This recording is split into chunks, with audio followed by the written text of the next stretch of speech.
Hi guys, so I am starting off this turkey brine. I have this Gourmet Gobbler Turkey Brine rub kit.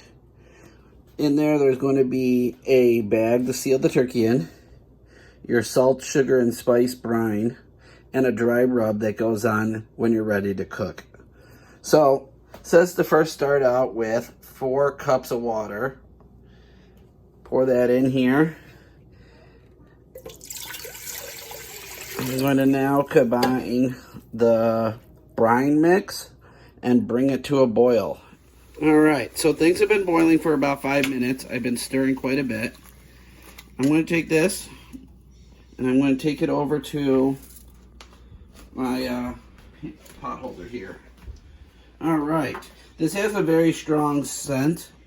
There's like rosemary, there's peppercorn, salt, pepper, onions, garlic, Sage too.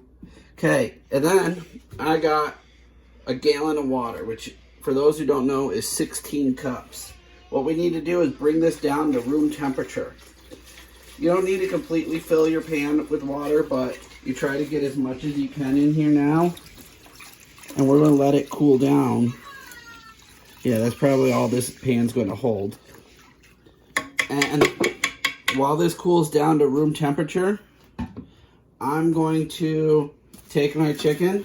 I'm going to cut it open, pull out the gizzards and all that inside, and get it rinsed off. Once it's rinsed, I'm putting it right into this brine bag that they give us, and we'll be back once this cools down and is ready for the next step. Alright, so I took the turkey, I pulled out the heart and the gizzard, I completely rinsed the inside and outside of it really well. And I put it into the special brine bag. I put it in, making sure the breast and the legs are pointing down. That allows it to sit in the mix the best I can. I'm going to mix up the brine itself again, just to get everything all up. And I'm going to pour it in. And they say to make sure that the whole turkey is submerged. So if you need to add more water, you can.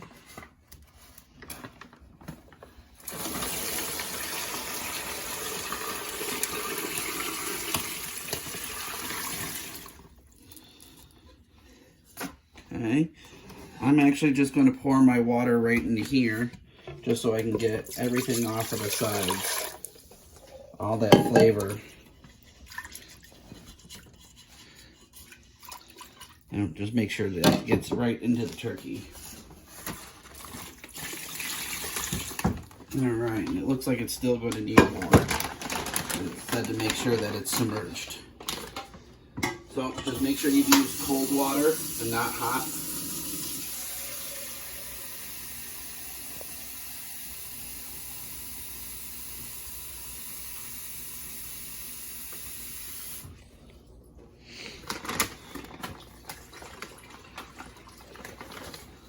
Alright, once I start pulling this in, almost there as you can see. I'm just going to cut the video, finish filling this up. Then you get rid of as much air as you can and seal off the bag. Alright, one secret I have found when having to seal bags with air, taking the air out, I put a straw in the corner and I seal the bag all the way up to the straw. That way when I start closing it off, it allows an area for that air to be able to escape. And right at the last second, I'll pull the straw out and I'll close it off. Now, we're sealed off with as much of that in the actual turkey. Now, I'm going to put this in the fridge for the next 3 days as this brine works through osmosis and gets all the flavors inside. Alright, so our turkey comes out of the 3-day brine right now. We're going to dump everything and we're going to wash this turkey really, really well with cold water. And once we get that all rinsed off and ready, we're putting it into our tray and we'll be back with more. Alright, so I got the turkey all washed off. Take some paper towels and you make sure that it gets really dry. And pretty much taking off any seasonings that are still left. Reason you do that is because there's a second season packet. And those seasonings that we used were meant for the flavoring on the inside of the turkey. Now, I'm going to put that right in our tray. And before we finish, we're going to try to dry off the inside of the turkey too a little bit, just to make sure there's no excess moisture around. Okay, now that we got that done, wash our hands a little bit. Okay, sorry about that, guys. Make sure the hands are nice and clean. We're going to take the tray and we're going to start off with some olive oil. First off, let's get this a little centered better. We're going to take the top of the olive oil. Clean hand, dirty hand. By the way, if you don't know method of cooking, always have a clean hand and a dirty hand. It helps. That way, in case you have to open stuff. Take the olive oil, rub it around. This is going to allow the seasonings to stick really well to the outside.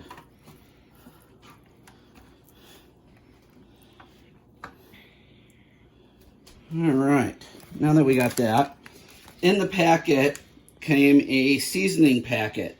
It's going to have all your good holiday style flavors. Take that and just sprinkle it all around the turkey. And take your hands and try to make sure you get the sides really well. Just tap it in a little bit.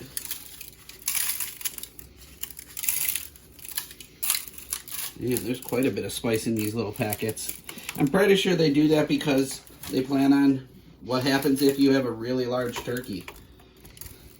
But get that spread around. Now I'm going to take my trusty temperature probe, and we're going to put this thing right in the middle of the breast the long way. Yes, there's one of these little turkey probes that come with the turkey. These turkey probes go off at 180. When a turkey is actually done around 160 and needs 165 and needs to be rest. So we're going to use our Inkbird, which is I trusted most method on this. We're going to turn that on. It's going to come through. It's going to tell us our temperature. It's got a nice long metal cord that allows me to read this temperature while it's in the oven, even though I'm not in the oven. Like right now, we're at even 36 degrees. I'm going to cover this with foil, put it in the oven at 325, and check on it periodically. Okay, as you see, we're up to about 156. We still have 10 more degrees to go, but at this time, we're going to pull this out. I'm going to take a look at the turkey for the first time, and we're going to start our basting process. Now, when I remove this foil, be careful not to burn yourself with the steam, and also save this to help when you rest the turkey afterwards. Ooh, look at that. Okay. I'm going to take this and we're just going to base some liquids on there now. Just to make sure no spots get too dry.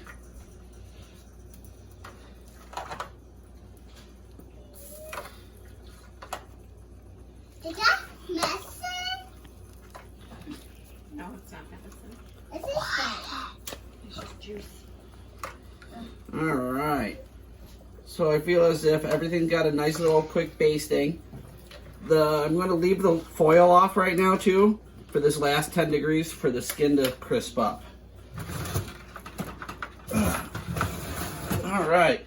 Now I'm just going to close this up and let it go for another 10 more degrees. Alright, we're up to 169. Just after our 165. I just looked at it and it needed another minute or two to crisp up that skin. But as you can see, it's definitely really moist and its skin's got a nice color to it. So before I get too far with this, we're going to pull our probe out and we're going to put it in the other breast and we're going to see what it reads now. So it's still a little heavy, but that's good. And then we're going to try again in the thigh.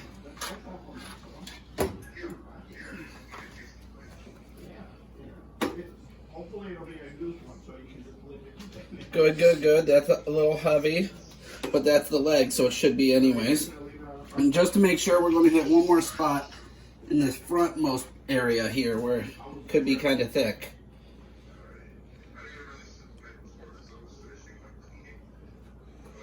All right, so that looks like a good temperature. I'm going to move this to the side. I'm going to pull out all the juice, and I'm going to use the old foil to create a little tent on it to help let it rest. All right, everything's done. Everything's cooled down. Now it's time to carve. So I'm just going to move that wing out of the way a little bit and see how it looks like in here. Oh, nice. That is super juicy. Well, I'm going to carve this up, and that looks perfect. Well, hope you guys enjoyed.